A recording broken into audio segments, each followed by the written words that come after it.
Oh, I think it was muted. Yeah. Muted, yeah. That was because of the echo. Is it causing an echo, right?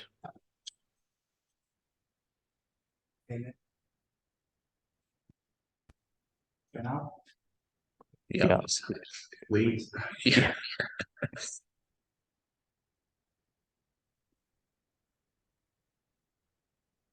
Okay, is it on? Yeah. Is it? No, it's not good. But you can mute yourself over there. right? Right now? Yeah. Yes. Hello. But try to mute yourself. Yeah, but if I mute myself, then the audio won't be heard in the Zoom meetings, right? Yeah.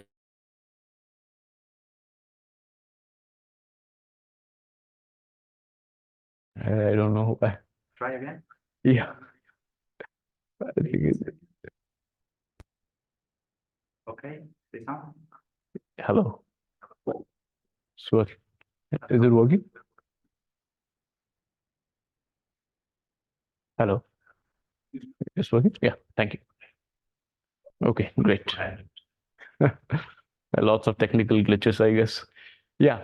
So, I mean, obviously, these accelerated observers right now, they will perceive basically this Rindler horizon. I'm sorry, you're wrong. I mean, they'll perceive this Rindler horizons, and these Rindler horizons will basically, I mean, and the regions over these will basically be inaccessible to these Rindler accelerated Rindler observers, right?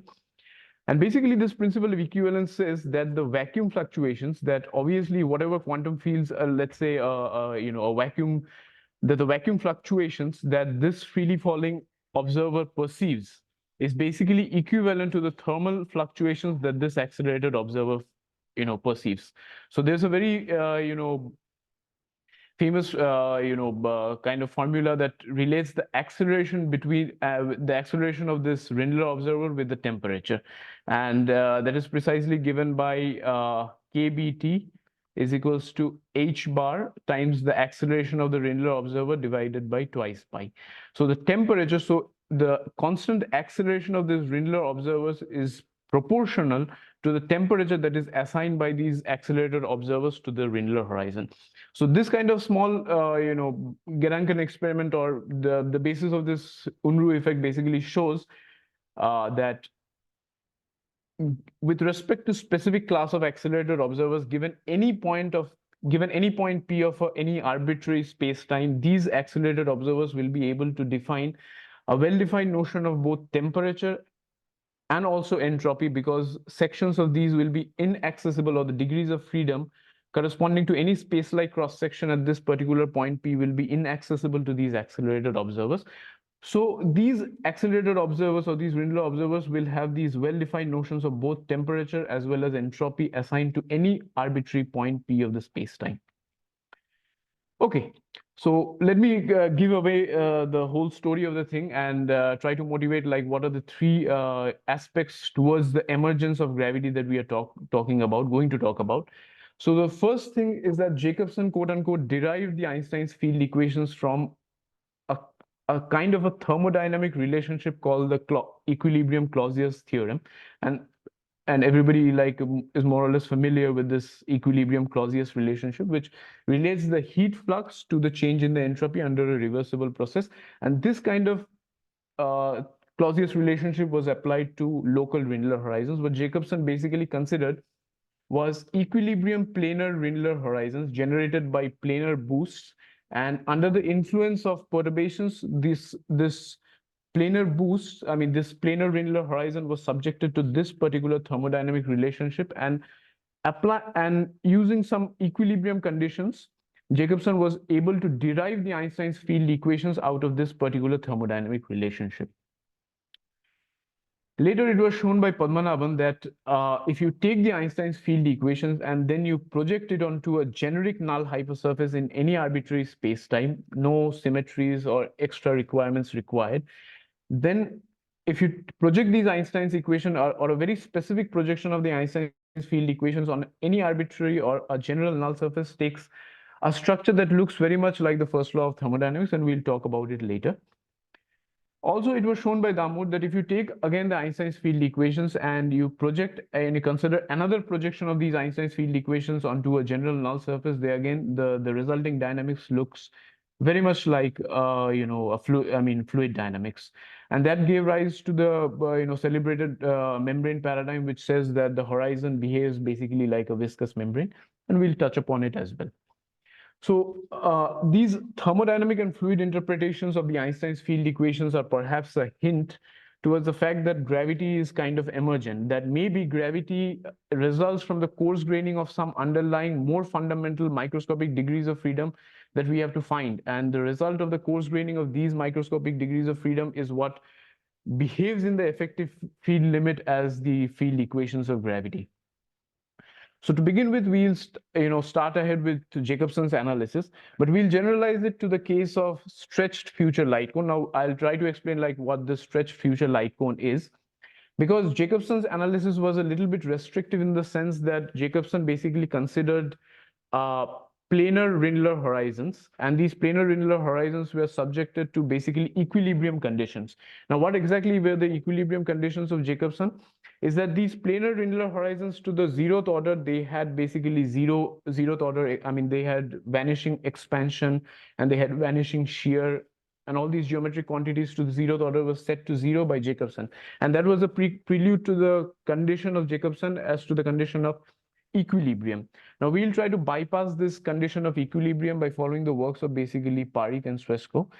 And what they did is that they did not consider these planar Rindler horizons, but rather stretched future light cones. Now I'll try to explain like what these stretched future light cones are. Yeah. So we'll have any general spacetime manifold equipped with a metric, and at any arbitrary, given any arbitrary point P in the manifold, we can basically expand the metric in this Riemann normal coordinates. So this is basically the expansion in the Riemann normal coordinates, right? So at the point P, we can see that the metric is approximated by the Minkowski metric and is basically flat at that particular point. So for a Minkowski, so for a Minkowski spacetime, we have basically 10 Killing vector fields, 4 translations and 6 Lorentz transformations. But as we can see that it's Minkowski, that the metric is Minkowski only locally at that particular point P. So we'll have at least in the neighborhood of the particular point P, where we can have this particular kind of approximation, which depends upon the curvature scale of the problem at hand. So this kind of expansion in X also always depends upon the region of validity. So the extension X should always be less than the curvature length scale at that particular point P. So this R is the radius of the curvature, and this extension X should always be much, much less than that of the radius of curvature at that particular point P, where we are going to find out this Riemann normal coordinate expansion. Okay, so obviously at that in this region of validity where the Riemann normal coordinate expansion is valid, we can find now 10 approximate Killing vector fields. Obviously, they are not exact because obviously within this region of validity. So we'll have obviously 10 approximate Killing vector fields, and these approximate Killing vector fields will obviously satisfy the Killing's equation, but to that certain order that we are considering. And this, as we can see, is exactly the Killing's equation. So they are satisfied to the order x. To the order x square, we have to take in, I mean, they start to fail. So the Killing's equation failed to the order x square. This is the Killing identity that we normally have. The Killing identity fails at order x. So these xi's are basically the approximate Killing vector fields that generate the local Lorentz symmetries. Now, as opposed to Jacobson's consideration, where he considered planar Rindler horizons. But what I mean by planar Rindler horizons is, say, we consider this boost vector xi. Let me write this. This boost vector xi, which was basically equals to your, let's say, the acceleration was in the particular, the spatial dimension, the spatial coordinates are x, y, and z. So let's say the acceleration was only in the x direction. So this boost vector was basically equals to x times del del t plus of t times of del del x. So this is what generates the planar boosts in Jacobson's case. We'll not be considering planar boost, but rather we'll be considering something called radially accelerating boost. That is, instead of going along the x direction, the acceleration will now take in the radial direction. So we'll be interested in the congruence of radially accelerating observers. at that particular point P, which we are considering. So we'll now have a radial bunch of accelerating observers. Okay. So the congruence of these radial accelerating observers are basically generated by spherical boosts. And obviously we can have the expression for the radial boost. So this is the expression for the radial boost vector that we have, right? And the radial boost vector is basically now decomposed in terms of the Cartesian coordinates, where obviously you can see that these x alpha are basically the Cartesian coordinates separating out the time. So basically what I mean by x of a is basically time, and the x mu's, where the x mu's are basically the spatial coordinates. So we have this xi as the radial boost vector field, right? Now this xi, which is radially accelerating, will generate this, stretched horizon that we are going to talk about. Now notice one thing, that this is actually not a planar boost. This is a radial boost. So as it is a radial boost, it is no longer an isometry, that it no longer satisfies the Killing equation even to the 0th order as well, because these are radial boosts. These are no longer planar boosts. And this is quite evident from the fact that if we compute these particular quantities, you see that the covariant derivative of xi t, where xi's are basically the radial boost vector fields, at least this particular quantity is satisfied, and it fails at order x square. T and mu, which is the time and the spatial coordinates, they are also satisfied to order x, and they fail at order x square. But you see that the spatial coordinates, this is the the Killing equation, and even at order 1 by r, that is at order of x minus or 1, it basically fails.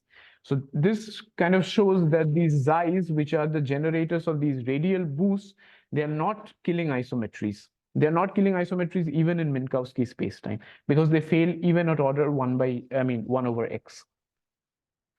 Okay, so now let's go, let's forget about the Riemann normal construction and get back to Minkowski spacetime. So in Minkowski spacetime, these are the radial boost vectors, just like the simple, the planar boost that we have in the normal case. Here is just being replaced by the radial boosts. So these radial boosts are again, trajectories of observers who are moving along constant, trajectories of constant acceleration. And obviously, if you take the norm of this, since this is a time-like radial, time-like accelerating, constant accelerating observer, you have this as the particular norm for the boost vector field. Okay, so how do we see that? So this is the light cone that we see. And these red lines are basically the radially accelerating observers, and they form basically a hyperboloid. And this hyperboloid is what will, is what we are going to consider as a stretched horizon. The light cone is basically this one indicated in the black, which is the 45-degree lines. And as the acceleration of these boost vector fields increases, that this particular length is basically equals to alpha. So the acceleration, the proper acceleration, as we'll see, will turn out to be 1 by alpha. So as the radially accelerated observers keep on accelerating more and more, that is alpha tends to 0, they tend towards the light cone. So they stretch more and more towards the light cone, right? Yeah. The spherical radial horizon is just a light cone over here. But we are talking about the construction over here. They consider something called a family of accelerated observers, which is not, yeah, they are accelerated observers, yeah. Okay, so any t equals to constant surface will, obviously intersect this spherical radial horizon in two-dimensional spheres. So these are the two-dimensional spheres in these blue lines, right? And the area of these two-dimensional spheres at any particular t equals to constant cross-section that cuts through this hyperboloid is basically in 2 dimensions is 4 pi alpha square plus of t square, where alpha square plus t square is basically the effective radius that you have over that particular hyperboloid, right? So the radius of this is basically equals to r at a particular time t square is equals to alpha square plus of t square. Okay. And these xi-a's are basically non-normalized, so we can normalize them via this. So this is the proper normalization, the normalization part over here. And then ua's are basically the unit normalized vectors along these radially accelerating observers along this particular direction. Okay, and then you can compute the proper acceleration of these radially accelerating observers x's that we have focused and considered, and we find out that it is exactly equals to 1 by alpha as we predicted, that the proper acceleration is exactly equals to 1 by alpha, where alpha is the spatial length of the hyperboloid. Now, this was the entire consideration was in Minkowski spacetime. Now we get back to the case of general spacetime manifold. Again, in the case of general spacetime manifold, this is your radial boost vector field. But now, because we are in a genuine curve spacetime manifold, your norm is going to be minus of alpha square as previous in the Minkowski space. But now the corrections will come in the order of x to the power 4. The acceleration, which is given by your generalized, this particular quantity, the directional derivative of xi along itself, will now have a contribution again at order x to the power 4. This n is basically the unit normal direction, the unit normal space-like direction that is orthogonal to these xi's. So you have these xi's that are flowing, and these n's are basically the normal components that are space-like and orthogonal to these xi's. And the proper acceleration is again 1 by alpha with the corrections of order x to the power 4. So now you see that the proper acceleration is actually space-time dependent, and it actually depends upon your, it depends upon where the observer is as it is traversing along. The whole, the fundamentals behind this space-time thermodynamics or observer-dependent thermodynamics is that we would like to have an isothermal surface. And how do we have an isothermal surface? Remember that when we talked about this principle of equivalence, we said that the acceleration is proportional to the temperature. So a surface of constant acceleration will generate a surface of constant temperature for these radially accelerating observers. But now we are seeing that the proper acceleration is actually a function of the position. So the proper acceleration is no longer constant, yet we want a surface which is defined for constant accelerations. So now we have to, provide some kind of cutoff on this hyperboloid that we have constructed, that this hyperboloid cannot go over till infinity, or start from minus infinity and go over all over to infinity. So this is the problem that we have, that these curves of xi are basically, none of these time-like congruences of xi are curves of constant proper acceleration, yet we want them. So how do we restrict our hyperboloid to such a scenario where the proper acceleration is basically constant? We choose a length scale alpha. Again, alpha has to be much smaller than the radius of curvature at the particular point of analysis we are considering, the point P where we are considering this entire analysis. So the radius of curvature R of P has to be much greater than the length scale alpha that we have chosen. Just to remind you, alpha was precisely equals to the point P, where alpha was precisely the length scale that defined the position of the accelerating observer. Okay, so the first condition is that your alpha has to be much less than the radius of curvature. And then at time t equals to 0, where the radially accelerating observers are flowing, the proper acceleration is 1 by alpha, because now at the particular time t, the x is basically equals to 0. And at the time t equals to 0, we see that it basically forms a two-dimensional cross-section. And this two-dimensional cross-section, we'll denote it as by omega of 0. Just to show it in pictures, omega of 0 is basically equals to this surface, right? Okay. Sorry. Yeah, but at a later time t, once it has moved from the time t, once it has moved from time t equals to 0 to at another time, say to a later time t prime, then these observers will no longer have proper acceleration, the same proper acceleration, because now as we saw that the proper acceleration was space-time dependent. Hence, we have to choose a small time scale such that the time scale, let's say, because we are working in units where c is basically equals to 1. So effectively, c times of epsilon should be much, much smaller than that length scale alpha. And we have to cap off that motion at that particular time scale, such that within that time scale, the change in the proper acceleration is essentially negligible. So what we are doing is that essentially we are capping off, or we are prohibiting, or we are not considering the part of the acceleration beyond this time t equals to epsilon. So within this time t equals to 0 to time t equals to epsilon, at this particular point, the proper acceleration is essentially constant, and this surface that is created by these constant radially accelerating observers are essentially surfaces of constant acceleration, and hence these are surfaces of constant temperature.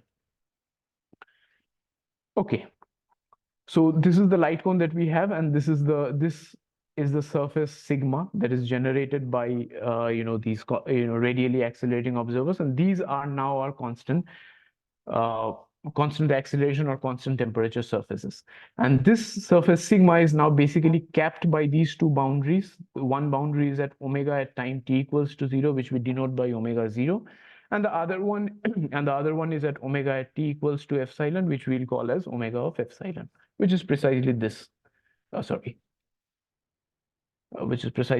boundary, the upper part of the boundary. So for sigma, again, I mean, we have the normalized unit vector fields along these radially accelerating observers, just dividing by the normalization constant. And similarly, this is the proper acceleration that we have for these observers. Remember, this NA are basically the outward pointing normal, space-like normal to these to the surface sigma, which is the constant acceleration surface.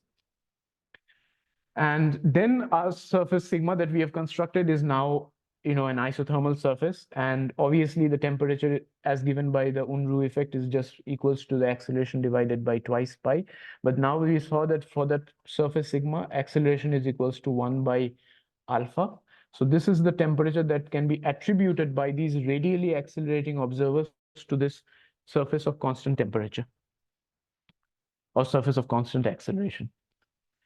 Now, again, you can see that for these class of observers xis, which are radially accelerating, any degree of freedom that is within this light cone is basically inaccessible. So the degrees of freedom for any space-like cross-section within this light cone is basically inaccessible, and that is why these accelerated observers can assign a notion of entropy also to that particular point P. Okay. So the thermodynamics of spacetime implies that gravitational entropy can also be attributed to not just global event horizons, as we talked about, but also to local Rindler horizons. Also, it was shown by Parikh and Wilczek that this stretched light cone, this stretched constant hypersurface light cone that we have constructed just now, that they constructed over here, they can also be attributed thermodynamic properties, and it was shown in this particular paper. And we will for now restrict ourselves to Einstein gravity. And for Einstein gravity, it is postulated that the entropy is proportional to the area, which is given by the Bekenstein-Hawking entropy density, Bekenstein-Hawking entropy relationship. So the entropy is proportional to area, or area divided by 4g. So how do we compute the area of this, co-dimension 2 surface? Now, omega t is basically just a cross section at any arbitrary time t, say omega of t, and we want to compute the area of this cross section omega t. I mean, just to go back to this picture, this omega of t is just any arbitrary cross section within the time limits t equals to 0 and t equals to epsilon. Okay, so now we want to compute the area of that particular part. So this is the formula for the area, right? This is just the integral of the area, and you can just manipulate it a little bit, massage it a little bit, and then what you find is that the area of that cross section omega t is given precisely via this, where n's are basically the space-like normals, u's are the unit normalized time-like vector fields along these radial boosts, and x's are the radial boosts. Now, obviously, since this quantity is projected onto the n and the u plane, that is the normal, the space-like normal and the unit time-like vector field, they basically satisfy the Killing's equation, because we saw that the Killing's equation was invalidated only for the spatial parts. But for the time part, the Killing's equation was satisfied up to the first order, and the failure of the Killing's equation came at order x square. So till order x, this equation can be implied, and then you have that this surface, this cross section omega t will have this size that is flowing as well as this normal n. So you can construct the area binormal onto this omega of t cross section, and this is the area binormal onto this surface.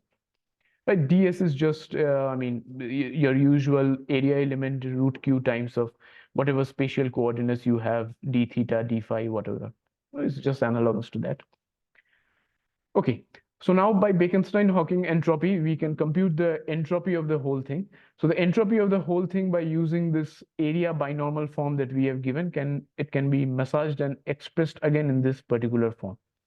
So your entropy is basically the area binormal multiplied with this particular quantity MAB, this tensor MAB, where this tensor MAB is precisely of this particular form.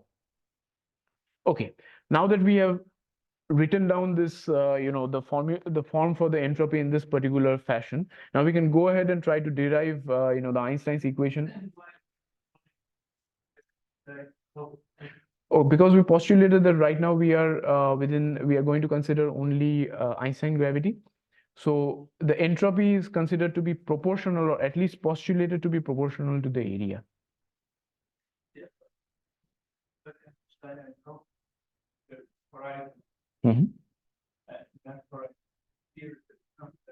Here there is this light cone. These light cones will, behave as Rindler horizons for these accelerated observers. Yes, these light cones will, if I can.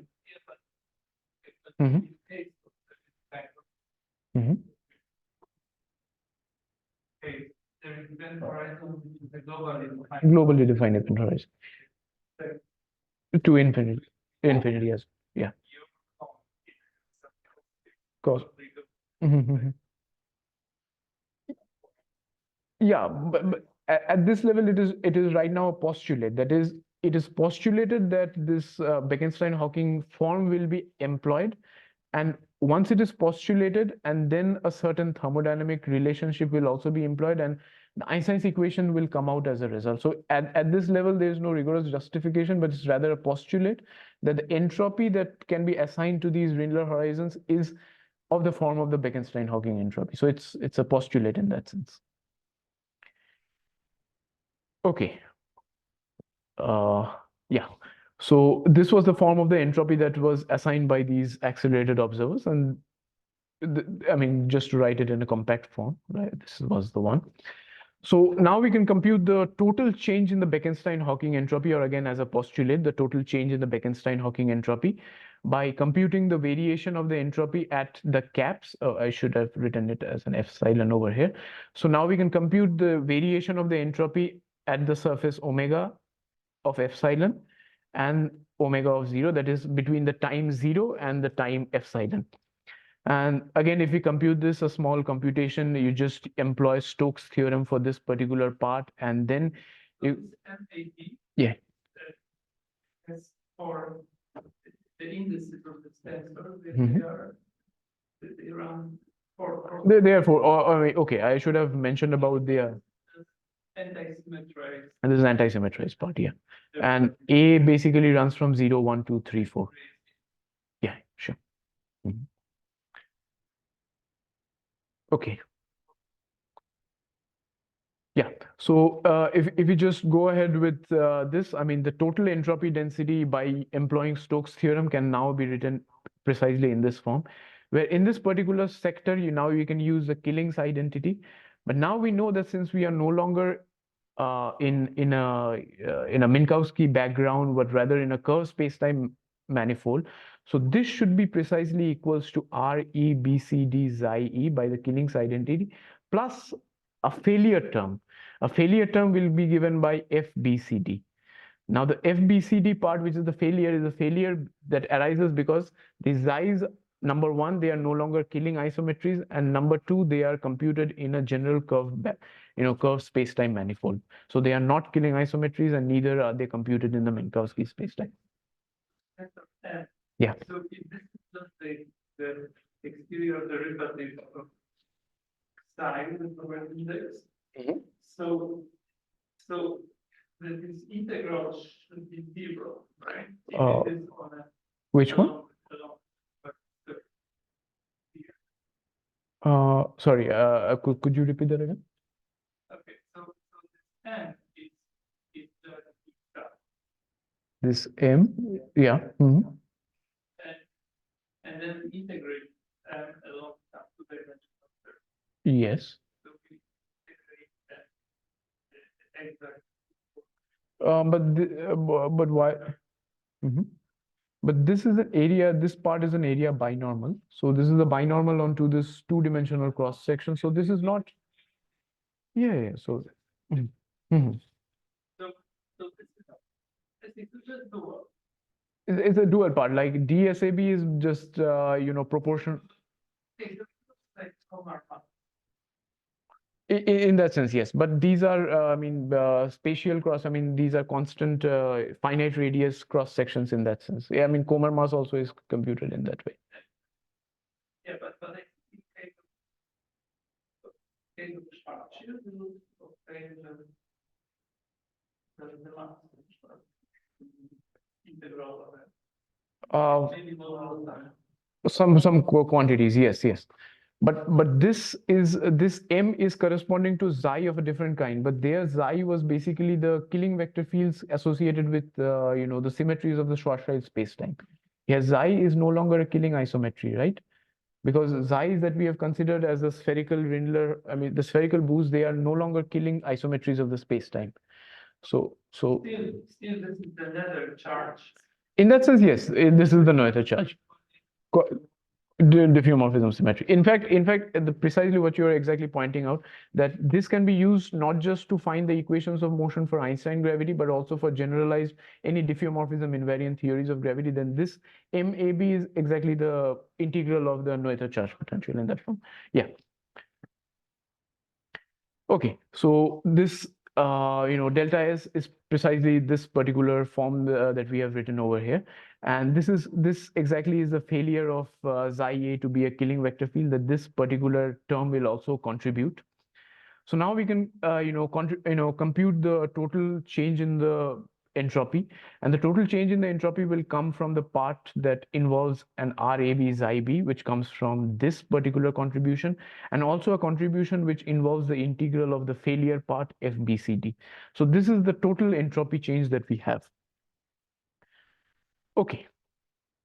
So now it turns out after some computations that if you can compute this particular quantity and by integrating over this cross section xi, this cross section sigma, that this constant acceleration surface sigma, and you compute it, it turns out to be precisely of this particular quantity. It's after some back of the envelope calculations. So now that we have computed the total change of the entropy, part of the entropy change is precisely due to this, and part of the entropy change that is due to the integral of FBCD is precisely in 4 dimensions given via this quantity. Okay, so why is the entropy changing? So in space-time thermodynamics, the total entropy change is precisely due to 2 conditions, and due to 2 reasons. Number 1, there is a heat flux. This is the heat flux that is causing your change that is perturbing your system, that is fluxing inside of your hyperboloid of constant Rindler, constantly accelerating Rindler observers, and also this hyperboloid is also expanding. So even if we were in Minkowski spacetime where we had no flux, let's say for example, even then it would have a natural expansion on its own. So there would be a natural expansion of this cross-section sigma, as you can easily see that the area of this increases as we move along the time t. So as kind of heat perturbs across this horizon, the entropy change are due to 2 considerations. Number 1 is due to the change of the natural expansion as it expands and grows, and the other is due to this change of entropy. So how do we compute this natural expansion of sigma? And this precisely is just by this natural expansion, we call it by this particular term, and this is precisely the difference in the areas of this particular particular surfaces. That is the difference between the surfaces epsilon of omega of epsilon and omega of 0, multiplied by appropriate constants, because as usual, because we have postulated that the entropy is equals to area by 4g, right?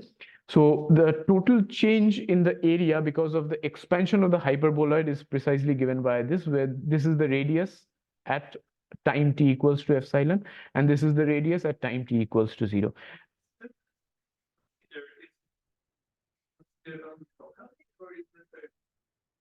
These are all local considerations. There's no, no global considerations over here. Just a piece of a surface, like you're just a patch of this hyperboloid over here, right? So you have these hyperboloids and you have these time-like t equals to constant cross sections cutting through these, and the intersection between these time-like cross sections and these hyperboloids are these two-dimensional cross sections omegas. So now we are computing the difference between the area omega and the difference between area at a later time epsilon, and this turns out to be precisely this. And you see that this is exactly equals to the part that we had computed from the integral of FBCD. So now you can easily see that this part of the contribution which we came out from the integral is attributed to the expansion or the natural expansion of the hyperboloid under this perturbation process. And then the remaining part, which is the reversible part, is precisely given via this. So what we have done is we have bifurcated the total entropy change as the part due to the reversible entropy change and the part due to the natural expansion or the irreversible part of the entropy change. The irreversible part was computed to be this, and then the reversible part naturally turns out to be the remaining part that we found out. So the reversible part of the entropy change is given via this, and the reversible part, and at this particular part of the reversible entropy generation, which corresponds to an isothermal temperature, isothermal surface of temperature T, we are now going to use the Clausius identity. So what will be the Clausius identity? The Clausius identity, which is saturated for any kind of reversible processes, is given by this. If it were not a reversible process, obviously we have that T delta S is greater than equals to delta Q. Since now we have factored out or removed the part that was due to the natural expansion of the hyperboloid or the irreversible processes, what was left is the reversible part of TdS, and that is equated to the heat flux that is crossing into the hyperboloid, right? This is the heat flux that we have considered over here. Now, equating these two particular conditions and defining the heat flux as the flux of the matter energy momentum density crossing across the hypersurface.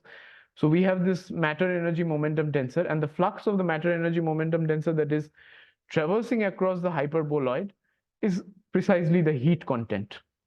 So again, the heat that is fluxing across the hyperboloid is given via this, which is again just the flux of the matter energy momentum tensor. And again, this is because what we define thermodynamically as heat is what precisely goes into the microscopically unobservable degrees of freedom. And this is why we precisely call it the heat flux, because you see that as the heat is fluxing inside the system, it goes into the light cone. And the light cone is actually unobservable is inaccessible by these accelerating observers. So the heat flux or the flux is precisely due to the matter flux that is crossing into this light cone, and that is because it is inaccessible to the observers. Okay, now once you equate the heat flux, which is the flux of the matter energy momentum tensor, with the equilibrium TdS part, what turns out is that you have RAB plus of some undetermined function phi, which is a function of the space-time coordinate or the point P, times of 8 pi g TAB, matter TAB. Now all that you have to do is we employ Bianchi's identity. The Bianchi's identity, if this is satisfied, this fixes the value of phi, and phi turns out to be minus of half of R plus lambda. So you see that, so from this basic construction by Parekh and Wilch, Parik and Shrestko, they basically showed that even for stretched light cone, without considering notions of equilibrium, that is what Jacobson did, was that he considered basically notions of equilibrium, where he had to basically set certain conditions like setting the expansion and the shear to 0. Without setting those constraints, we can basically get to the Einstein's field equations even from this stretched light cone consideration. Okay, so as we said, this reproduces Jacobson's famous results. And this formalism can again be extended to even more generalized theories of gravity, say for any diffeomorphism invariant theories of gravity of this particular type. Then the Bekenstein-Hawking entropy that was postulated will now have to be replaced by the Wald entropy. And then once you employ the Clausius theorem, you basically get to the generalized field equations for this particular generalized theory. Okay, now since I have not much time left, I'll just jump over to the other two inputs, which is Padmanabhan's thermodynamic identity based on a generic null hypersurface, and the Damour one. So what Padmanabhan was able to show is that he was able to express the gravitational dynamics as a thermodynamic identity. Previously, you input in the thermodynamic identity or a thermodynamic relationship, and you derive the Einstein's field equations out of it. Here, the procedure is reversed in the sense that you take the gravitational dynamics and then you project it onto the null hypersurface, and it takes the structure of a thermodynamic identity. And this is always with respect to a generic null hypersurface. So it was shown that at least for Langsos-Lovelock theories of gravity, for spacetimes with for spacetimes with sufficient degrees of symmetry, let's say for static spherically symmetric spacetimes or static spacetimes, the field equations took a particular form that looked very much like this.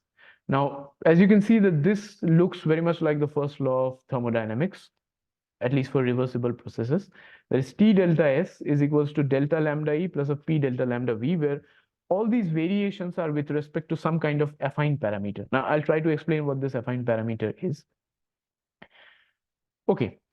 But then what Padmanabhan was able to do was that he was able to generalize it not just to spacetimes with some kind of symmetry built into it, but to any arbitrary kind of spacetime and with any arbitrary general null hypersurface, not just global event horizons for that matter. And then the structure came out to be precisely like this, where there is an integration point, and I'll try to explain this as well. Where there is again an analogous of TdS is equals to some variation of energy plus some kind of work done term. Okay, so but however, this kind of formulation was done in a coordinate dependent fashion, that it was done with respect to a space-time foliation called a Gaussian null foliation. That is, you have a particular null hypersurface, an arbitrary null hypersurface, and then you consider Gaussian null coordinate system in the neighborhood of that null surface, just like the Newman-Unti or the Bondi-Sachs coordinates. As a result of which, this thermodynamic identity was coordinate dependent. The expressions of this energy, the pressure, and all of this became coordinate dependent, or dependent upon the choice of the coordinate system that was chosen. Now, what we were able to show is that we were able to analyze this situation with respect to a null foliation of the spacetime, which was based by Carter. And I'll try to explain this analysis. So we have a general null hypersurface. So this is a codimension 1 degenerate surface. This is a null hypersurface, which is generated by these null generators, which are these L vectors.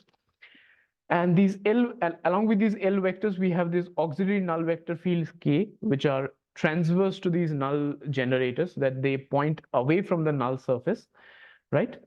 And these null vector fields are precisely defined by these conditions, that these are the conditions for null. This is the condition that K vector dot of L vector is minus or 1, which means that they are transverse to each other. And then K vector dot of EA vector is 0, which means that these EA vectors, what I mean by these EA vectors, are basically the basis vectors onto this two-dimensional cross-section ST that we have taken. Like, think about, you have a time-like hypersurface sigma T, and that intersects your null hypersurface H into these two-dimensional cross-sections S of T. So on these S of T, there are two basis vectors E of A. So this auxiliary null vector field as well as these null generators L are orthogonal to these two-dimensional basis vectors. With respect to these two vectors L and K, we can construct the induced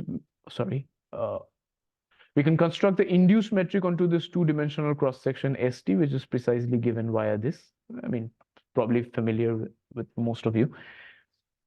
And some kinematical quantities that will be relevant is that something called the rotation one form of the null surface, which is precisely given by the direction. Oh, sorry, this should be K actually. This rotational one form, which is the directional derivative of K along the null generators, and something called the Hadjichek one form, which is the projection of the rotation one form onto this two-dimensional cross sections ST that we have just considered. Yes. Because there's one for space-time. Yeah, space-time. So it's a The index it runs. It runs from it takes four values. Yeah, it's a four-dimensional generalization of what you normally would have restricted it to the null surface. It's a okay. So now once we have these particular quantities, we can have a particular evolution equation for the expansion scalar corresponding to the auxiliary null vector fields. So we have these auxiliary null vectors Ks, which are transverse to these null generators, and corresponding to these null vectors fields, we have this expansion scalar theta k, and this is an evolution equation that governs the Lie evolution of your expansion scalar corresponding to these auxiliary null vector fields. I mean, this is some kind of geometrical evolution equation, that is the Lie evolution is related to this quantity. And when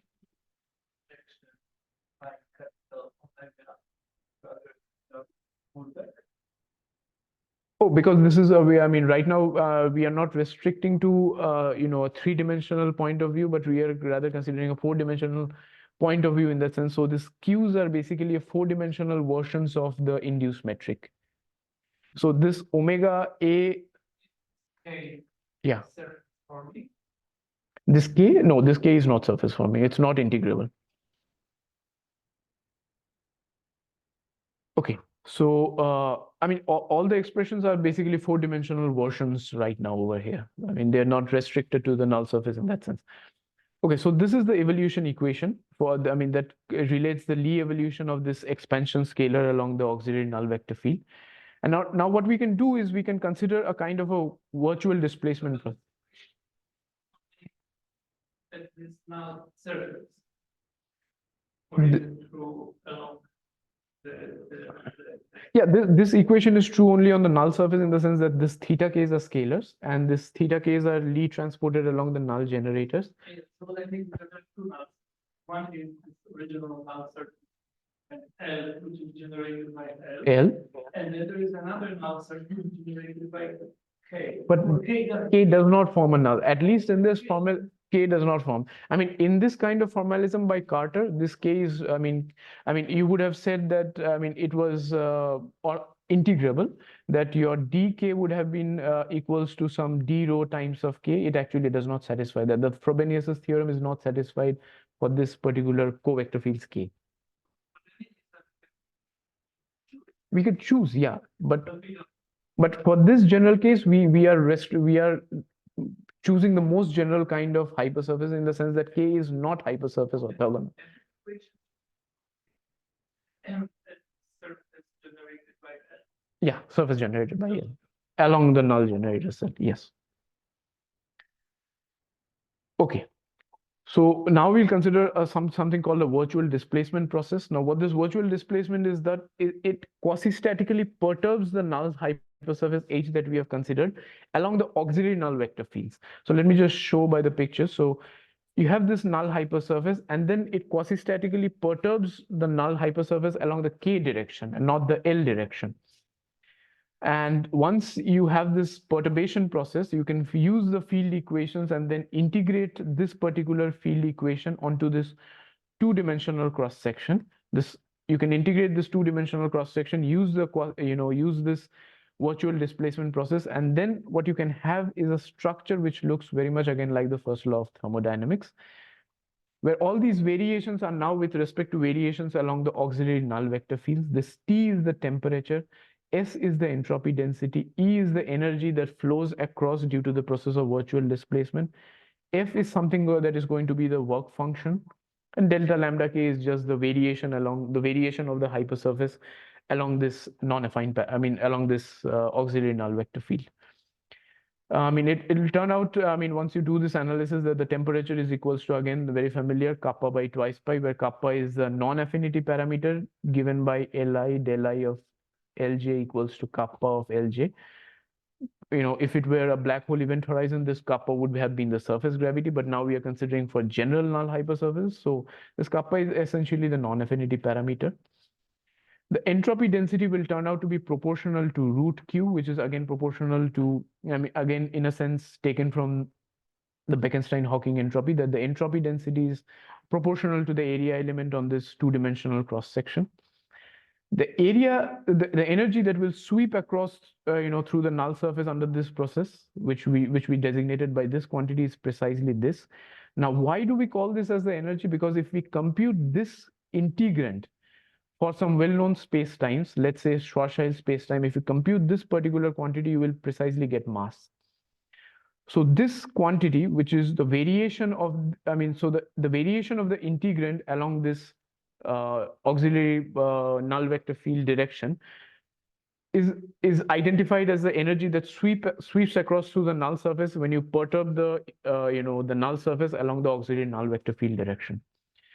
The work function part is again the flux of the matter energy momentum tensor along these L's and the K's.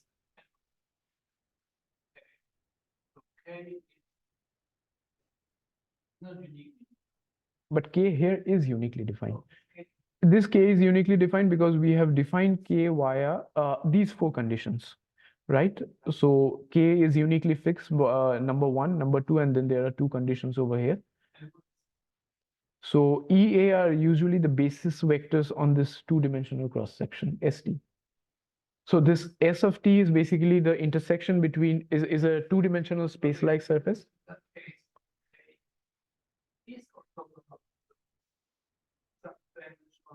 It's orthogonal to those two-dimensional sizes, but it's not. Yeah. No, it's not surface forming, but it's orthogonal. But surface form, if it is where surface, but do you mean by surface forming to be integrable? Okay, so it's integrable at those points. Yeah, but it's not integrable. Yeah, it's always orthogonal on this two-dimensional cross section. But if you want it to be integrable, you need, as far as I understand. Yes, in order to uniquely fix it, it has to be orthogonal to this two-dimensional cross section. Okay. Oh, this cross section is given by a specific choice of sigma t. That is, this sigma t is your chosen choice of a space-like hypersurface. And this space-like hypersurface that you have chosen will intersect this null hypersurface into this two-dimensional cross section. And that will fix for you your two-dimensional, this S of T surface. So you have a family of two-dimensional. Exactly. We have a foliation of these two-dimensional surfaces. Everything depends upon this choice of sigma t that you have defined. So it's your choice of sigma t that foliates through this null surface that will define for you your choice of sigma, S of T, this two-dimensional cross sections. Okay, the work function again is just the flux of the matter energy momentum tensor. Now again, why it is called the the work function? Yeah. Yeah, please. Yeah, sure, absolutely. That this projection Q, Yeah. by projection Q, is just pullback on those two-dimensional. Yeah, it's just a pullback of the ambient space. You have the whole space-time metric and you pull it back onto the two-dimensional cross-section. That is what you have as QAB, right? Yeah, but I need one form. I don't need metric tensor. Pullback is metric tensor independent. Yeah, sure. But yeah, but I can express it in terms of the four-dimensional quantities, right? I agree with you that it's independent of that.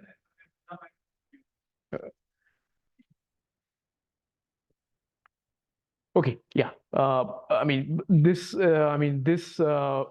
F is basically something called, the force. I mean, why it is the force? Because again, it is the integral of something called the pressure.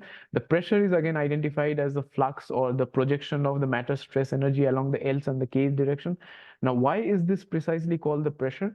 Is that if you had chosen very spherically symmetric system, then this TAB, LA, KB would precisely turn out to be your TRR component. And in spherically symmetric system, your TRR is precisely equals to the radial part of the stress that for any R equals to constant surface. So these are the radial stresses that traverse out through an R equals to constant hypersurface. And the integral of these stresses basically is, over the surface is basically what you call the force, right? So that is why this TAB, LAKB is identified as the pressure, and the integral of the pressure is obviously what is called the force.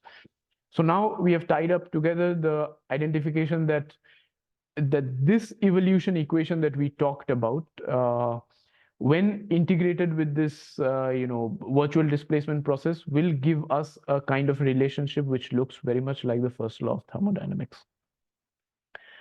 Okay, and the final part, okay, I'm way over time, right? Okay. And the final part, which is the fluid interpretation of the gravitational field equations. So it was shown by Damour. I mean, we are considering the Damour equation on the null surface.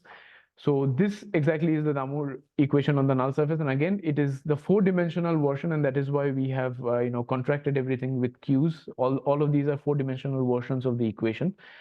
So we have the Lie derivative along L of this Hajicek-1 formed, projected onto this two-dimensional cross-section ST given by this projection tensor over here. And this Lie evolution is related again to this particular projection of the matter energy tensor like this. So this is the evolution equation that we have, and it was long proven ago by Damour. Now, where does the fluid interpretation come? The fluid interpretation comes if we analyze this, if we analyze this dynamical equation in a special set of, adapted coordinate system. So how do we choose this adapted coordinate system? So we have this null hypersurface. Again, we foliate it by our choice of cross section sigma t. And the sigma t's will now define for us constant time surfaces. So the sigma t2 will define for us, say, t equals to t2 time slice. Sigma t1 will now define for us, say, t equals to t1 slice. So every point on this will now be coordinatized by t1, x1, x2, x3 on this hypersurface. And similarly for this, it will be coordinatized by t2, x1, x2, x3, x3. Now, what do I mean by adapted? By adapted, I mean that the null hypersurface will be fixed by choosing, say, x1 equals to 0. And then the coordinates on this ST2 will be precisely equals to x2 and x3. x2 and x3 could be your favorite theta and phi's. So with respect to this adapted choice of coordinates, once you have built up this choice of coordinates, I mean, how do we do that?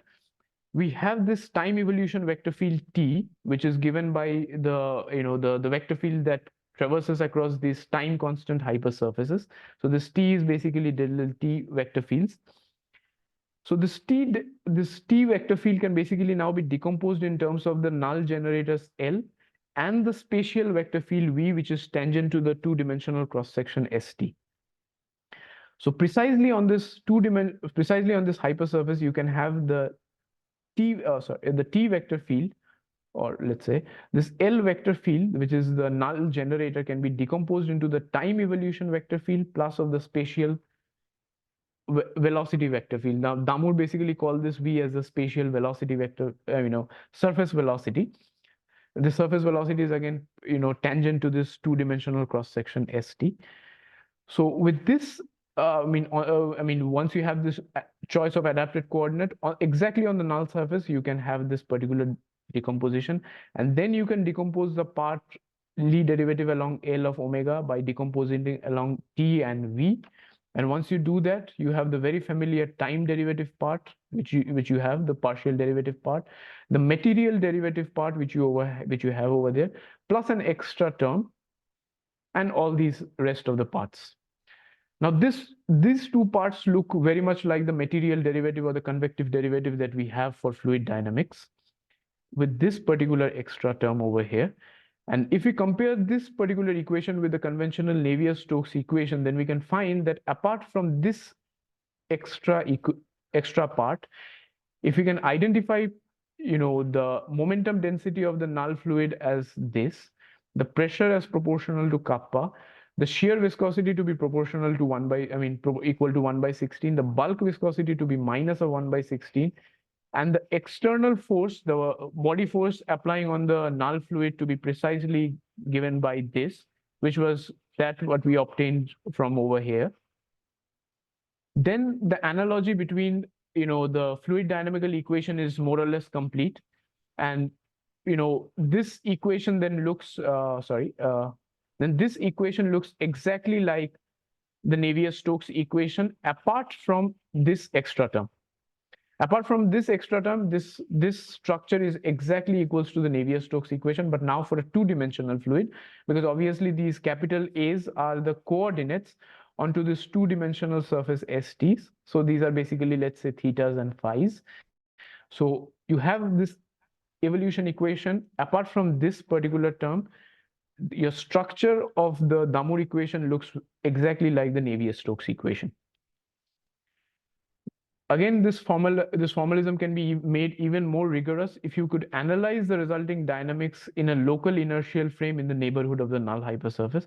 So in the neighborhood of the, if you can construct a local inertial frame, and that is always possible for, for Einstein gravity, if you construct a local inertial frame, then your omegas will basically be proportional to the gammas, which are the Christoffel symbols. And at a particular point where you have constructed the local inertial frame, these gammas basically go to zero, but not their derivatives.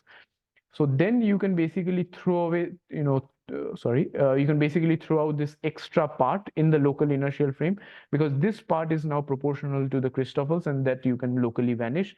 And then locally, this equation with respect to a local inertial frame looks exactly like the Navier-Stokes equation. Okay, yeah, that basically ends the talk. So what we have tried, what we have shown is that with respect to the gravitational field equations, the field equations have, very strong thermodynamic and fluid dynamic interpretation. That kind of suggests that maybe gravity is kind of emergent from, let's say, microscopic degrees of freedom, or due to the coarse graining of some microscopic degrees of freedom that needs to be found out.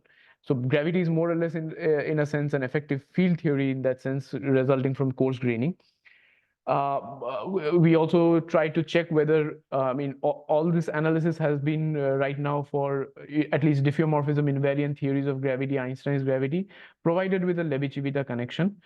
What I did in my PhD was basically also extend these formalisms to, let's say, space-times not provided with a Levi-Civita connection, but let's say with a Cartan connection. And the very famous example for the Cartan connection is the Einstein-Cartan theory. And it was, the Jacobson's analysis of evolving out the Cartan field equations from the Clausius identity was done by a group in Italy by Stefano Liberati. And the other two parts of Padmanabhan and showing the fluid dynamic interpretation, we kind of did that. And we showed that indeed, even for Einstein-Cartan theories, the gravitational field equations do have a thermodynamic interpretation. And the fluid dynamical equation is also valid even for, spacetimes with torsion. Then you do not have an analogy with Navier-Stokes equation, but rather with something called the Koserat fluid dynamics. The Koserat fluid dynamics are actually generalizations to the Navier-Stokes, in the sense that Navier-Stokes are basically the point particles or the constituent particles of Navier-Stokes do not have intrinsic rotational degrees of freedom, whereas Koserat fluids basically consider rotational degrees of freedom, and the origin of the rotational degrees of freedom is precisely due to the torsion present in the spacetime. Okay, that's it. Thank you for your time.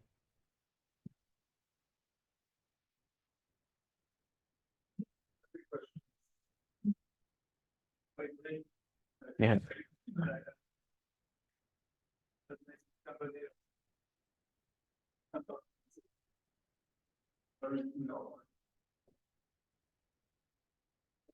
Okay. Yeah, thanks very much.